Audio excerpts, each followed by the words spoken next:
नमस्कार, मी संगीता कनोजिया। सर्व ठाणेकर नागरिकांना ठाणे फास्ट टीव्ही न्यूज तर्फे दसऱ्याच्या हार्दिक शुभेच्छा। पाहूया आजच्या काही ठळक घडामोडी। ठाण्यातील नितीन कंपनी जवळील सूर्यदर्श इमारत खचली, 34 कुटुंबियांचं स्थलांतर। मुंब्र्यातील तब्बल 7 शाळा 31 ऑक्टोबर पर्यंत बंद ठेवण्याचा शिक्षण मंडळाचा निर्णय। घेऊया एक छोटीशी विश्रांती। मीटिंगवर मीटिंग्स करतानाही होतील पे सगळे बिल्स। बायको सोबत शॉपिंगला घ्या बॅलन्स चेक करायचा थ्रिल। मित्रांबरोबर पार्टी करताना घ्या फंड ट्रान्सफरचा फील। किचन मधूनही करेल आई तिचा मोबाईल रिफिल। सर्व काही होईल शक्य जर असेल हाती TJSB मोबाईल बँकिंग।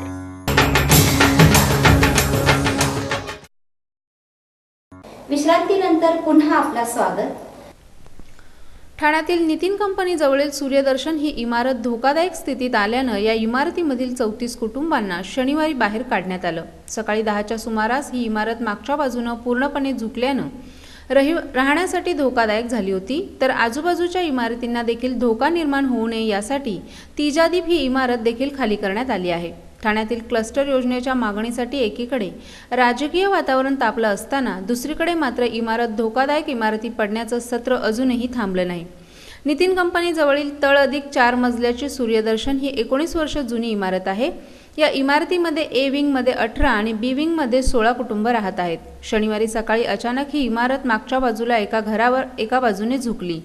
10च्या सुमारास हा सर्व प्रकार उघडकीस आल्यानं काही तासानंतर काही लोक इमारतीच्या बाहेर पडले, मात्र अधिक कुटुंबे इमारतीमध्येच होते। 2च्या सुमारास अग्निशमन दल आणि पालिकेच्या आपत्ती व्यवस्थापन विभागाला याची माहिती समजल्यानंतर या सर्व यंत्रणांनी घटनास्थळी धाव घेऊन या सर्व रहिवाशांना बाहेर काढलं।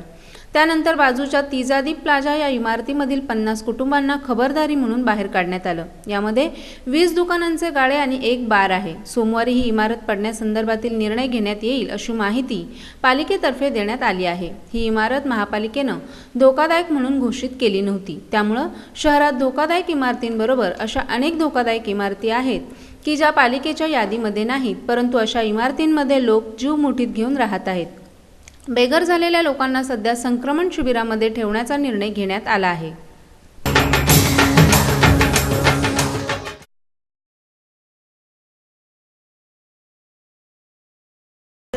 ठाणे महानगरपालिका हद्दीत घर घेताय का? मग ते अनधिकृत तर नाही ना, याची खातर जमा करा। अनधिकृत घर घेणं हा विकणाऱ्यासोबत विकत घेणारा देखील तितकाच दोषी असतो।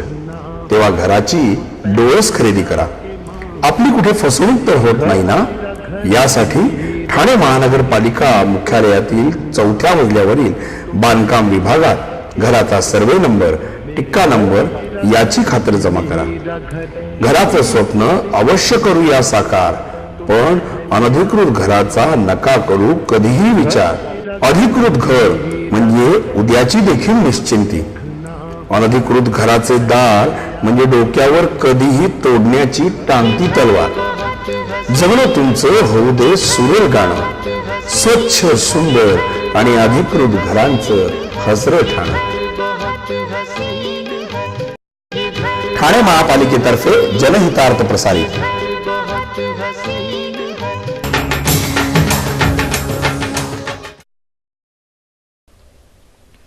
धोकादायक इमारतींमध्ये भरणाऱ्या शाळांमधील विद्यार्थ्यांची तातडीनं पर्यायी व्यवस्था करण्याऐवजी ठाणे महानगरपालिका प्रशासनानं मुंब्र्यातील तब्बल 7 शाळा 31 ऑक्टोबर पर्यंत तूर्तास बंद ठेवण्याचा निर्णय घेतला आहे। यामुळे 4 दिवसांपासून सक्तीच्या सुट्टीवर असणाऱ्या त्या शाळांमधील विद्यार्थी आणि त्यांच्या पालकांमध्ये अस्वस्थता पसरली आहे। या निर्णयामुळे विद्यार्थी आणि पालकांप्रमाणेच त्या शाळांमधील शिक्षक देखील हवालदिल झाले आहेत।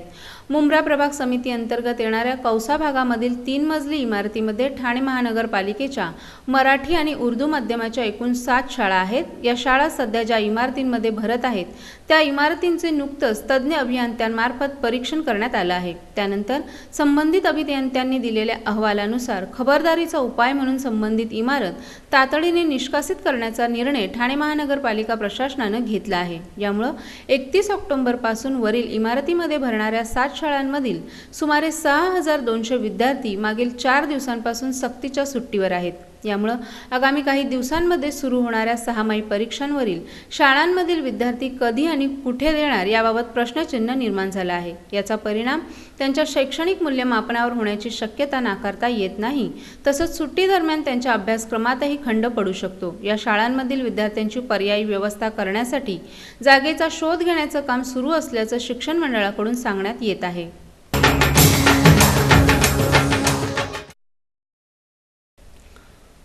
9 दिवस डीजेच्या ठेक्यावर तरुणाई धुंद झाली असताना रविवारी ठाणे जिल्ह्यातील 2500 दुर्गा मातेला भाविकांनी भावपूर्ण निरोप दिला। तसंच देवीची प्रतिमा आणि घट कलशही विसर्जित करण्यात आले। विसर्जन मिरवणुकीच्या वेळी जिल्ह्यात पोलिसांनी चोख बंदोबस्त तैनात केला होता। ठाण्यातील टेंबी नाक्यावरील अंबे मातेला मासुंदा तलावात ठाणेकरांनी भावपूर्ण निरोप दिला। ठाणे जिल्हा पोलीस कार्यक्षेत्रात 1192 सार्वजनिक आणि खासगी दुर्गा मातेच्या मूर्तींची प्रतिष्ठापना करण्यात आली होती। 874 ठिकाणी फोटो मांडण्यात आले होते, तर 13 ठिकाणी घटांची स्थापना करण्यात आली होती। तर ठाणे शहर पोलीस आयुक्तालयात 1192 सार्वजनिक आणि खासगी अंबे मातेच्या मूर्तींची प्राणप्रतिष्ठापना करण्यात आली होती। तसंच 874 फोटो मांडण्यात आले होते। 10 ठिकाणी घटांची स्थापना करण्यात आली होती। ठाण्यातील टेंबी नाका येथील देवीच्या ठिकाणी शनिवारपासून 9 दिवस जत्राच भरली होती। तसंच समतानगर येथील संस्कृती युवा प्रतिष्ठान, रघुनाथनगर भागातील संकल्प मित्र मंडळ, शिवाजीनगर सार्वजनिक नवरात्रोत्सव आदींच्या ठिकाणी देखील देवी भक्तांची गर्दी लोटली होती। रविवारी दुपारपासूनच विसर्जनाची लगबग सुरू झाली होती। तसंच नाक्यांवर पोलिसांचा चोख बंदोबस्त तैनात करण्यात आला होता। ठाण्यात मासुंदा तलाव, उपवन तलाव, रायला देवी येथे देवी भक्तांनी दुर्गा देवीला निरोप दिला।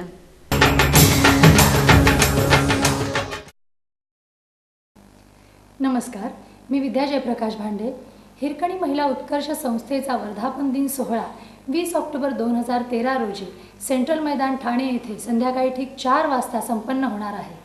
हिरकण्यांनी सादर केलेले सांस्कृतिक कार्यक्रम, हिरकणी पुरस्कार सोहळा, हिरकणी दिनदर्शिका सोहळा आणि भव्य लकी ड्रॉ असे या कार्यक्रमाचे स्वरूप आहे। तमाम ठाणेकर हिरकण्यांना व तमाम ठाणेकरांना माझा आग्रहाचं आमंत्रण की या सर्वांनी हा कार्यक्रम पाहायचा आहे, हा सोहळा अनुभवायचा आहे। तर मग येणार ना 20 ऑक्टोबर 2013 रोजी संध्याकाळी ठीक 4 वाजता सेंट्रल मैदान येथे वर्धापन दिन हिरकणीचा सण आपल्या माहेरचा। धन्यवाद।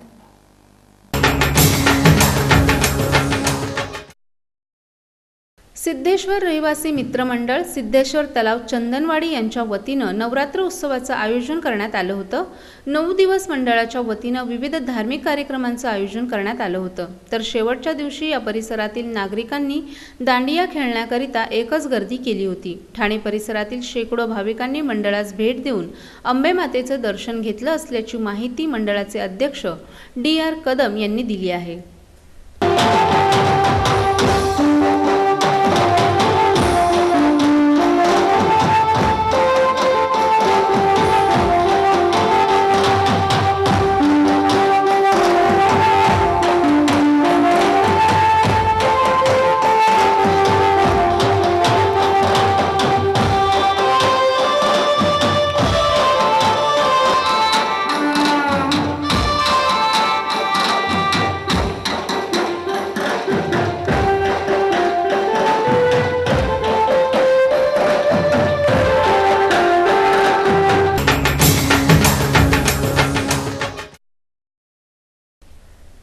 श्री अमृतेश्वर नवरात्र उत्सव मंडळ महागेरी कोळीवाडा यांच्या वतीनं नवरात्र उत्सवाचं आयोजन करण्यात आलं होतं। शनिवारी शेवटच्या दिवशी परिसरातील नागरिकांसाठी दांडिया रास आणि फॅन्सी ड्रेसचं आयोजन करण्यात आलं होतं।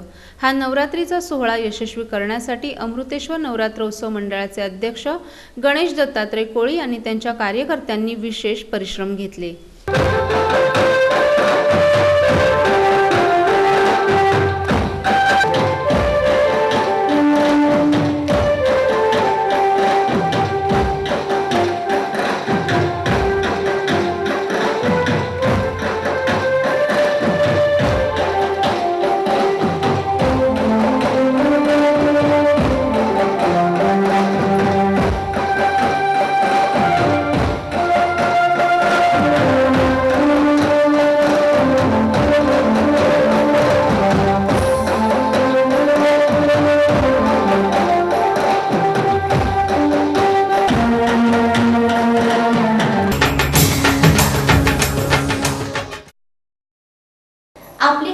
तक्रार व सूचना असल्यास आमचा पत्ता Thane fast TV news, Laxman Kanojia, Shivshakti apartment जवळ, चंदनवाडी, ठाणे.